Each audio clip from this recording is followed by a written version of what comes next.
Good day everyone. Our topic is public speaking preparation and delivery, steps 7 to 10. My topic is all about the step 7, which is word your speech. How are you going to word your speech? There are 5 specific suggestions in wording your speech. First is clarity. Clarity is your primary goal in making a speech. To make it clear, there are guidelines that you can use. First, be economical. Second, use specific terms and numbers. Third, use short or familiar words. Fourth, carefully assess idioms o yung mga kawikaan. And last, vary the levels of abstraction. It is the combination of the very general and the very specific. Make sure that it is easy to understand by your audience. Next is vividness. Your speech must be vivid. Make it lively by using active words or active verbs, figures of speech, and imagery. Let your audience use their imagination. Next is appropriateness. Your speech must be appropriate with your topic, your audience, and with your own self-image. Make sure that your words does not offend your audience. Make them comfortable. But how could this be possible? So here are some guidelines that you can use. So, first one is speak at the appropriate level of formality. You can use informal language or friendly language because it seems to work best in most situations. Next, avoid written style expressions such as the former or the latter and the likes. Last is avoid slang o yung mga balbal na salita o salitang kalye, vulgar, o yung mga malaswa, and offensive expression o yung mga nakakasakit na salita. Next is personal style. As a speaker, you should have your own personal style.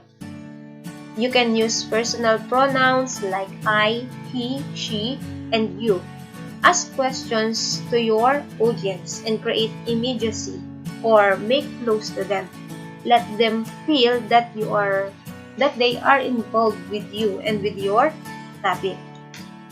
The last one is the power. You should have the power and the self-confidence in speaking.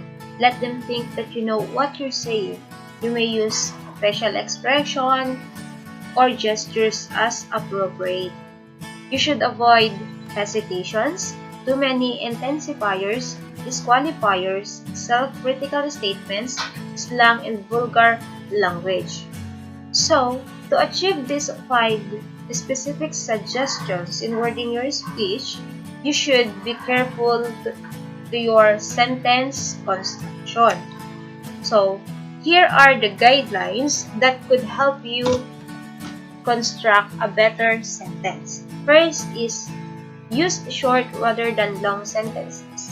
Next, use direct rather than indirect sentences. Then, use active rather than passive sentences. Use positive rather than negative sentences. And lastly, vary the type and the length of sentences. Therefore, the words in your speech must be simple, clear, and easy to understand by your audience. Thank you. Good day, everyone. I'm here to discuss about Step 8 in public speaking, which focuses on constructing your introduction, transition, conclusion, and outlines. In the introduction, remember that we have to accomplish 2 main goals. First, gain your audience's attention. Second, orient the audience. In order to catch the interest of our audience, first, we have to ask a question. We could also refer to specific audience members or refer to the specific context. And lastly, we could use illustrations or dramatic or humorous stories. Here, for example, is how Secretary of State Hillary Clinton referred to the context of her remarks at the UN World Conference on Women. By gathering in Beijing, we are focusing world attention on issues that matter most in our lives. The lives of women and their families, access to education, healthcare, jobs and credit, the chance to enjoy basic legal and human rights, and to participate fully in the political life of our countries. The second goal of the introduction is to orient the audience. wherein you have to give the audience an idea about your subject. Next, you have to identify the goal you hope to achieve. There are other ways to gain the attention of your audience. Among them are sincere compliment, short music or video clip, startling statistic or series of little-known facts. Be dramatic, humorous, or interesting quotation. Lastly, visual aid. Now let's proceed to transitions and internal summaries. When we say transitions, these are the signal words that helps us connect the various parts of our speech. Here are some examples of transitions that we could use in our speech. So to signal that you're drawing a conclusion, we could use thus, therefore, so as you can see, or it follows then that. Let's have the internal summary which goes together with transitions. So from the word itself, it summarizes the speaker's main points and some major subdivision of your speech. Now we're down to the last part of the speech, which is the conclusion. In your conclusion, you have to summarize and make closing remarks. In the summary, it's important to restate your thesis, restate its importance, as well as your main points.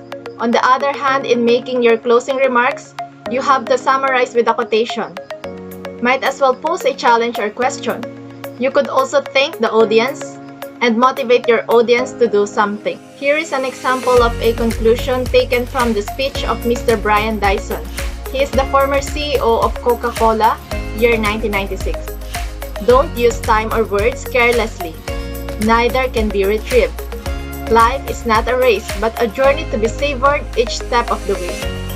Now that we have completed the speech, it's time to put it all together in the form of an outline. There are 3 kinds of speech outlines. First is the preparation outline. This outline will help you not only to organize your thoughts more coherently, but also to deliver your speech more effectively. So this is what a preparation outline looks like.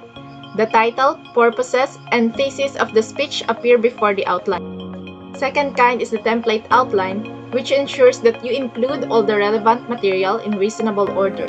Here is an example of a template outline. Last but not the least is the delivery outline. It will assist you during the presentation of a speech. You have to condense it to only keywords and phrases. That's all. Thank you for listening. Hello everyone, we're now on step 9, rehearse your speech. Before you rehearse your speech, you have to identify the method of delivery that you're going to use. We have 3 methods of delivery. The first one is impromptu method, or this is an on-the-spot speech. You're asked to give messages, comments, and issues, or even asked to replace someone who wasn't able to show up in a particular occasion. The next one is manuscript method. In this method, you're going to write your entire speech on a piece of paper and read it in front of an audience, just like a valedictory speech. But still, you still have to have an eye contact with your audience. The third one is extemporaneous method. This method requires a thorough preparation. You have to memorize the main points, the main ideas of your speech, and also you have to master the beginning and the ending lines of your speech. This method is very useful if wordings and timings are not required. However, for this method, you might have difficulty grasping the words, so you really have to practice several times. And for that, there are some procedures for effective rehearsals. Use rehearsals to time and perfect your speech from beginning to end.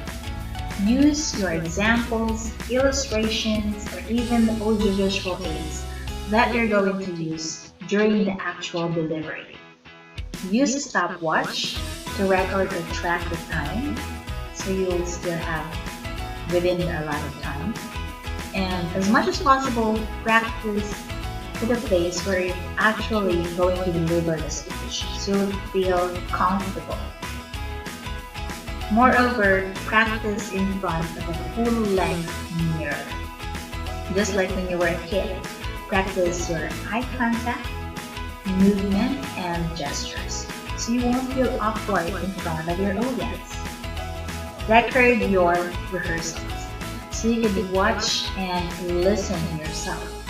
Or you could ask someone to listen to it so they could give you some feedback for improvement. You could do this for at least 3 to 4 times or more until you're satisfied with your performance. Remember that rehearsals are very important. You could experiment, play, and mold your speech. Always remember what Lucy has said. Practice makes perfect.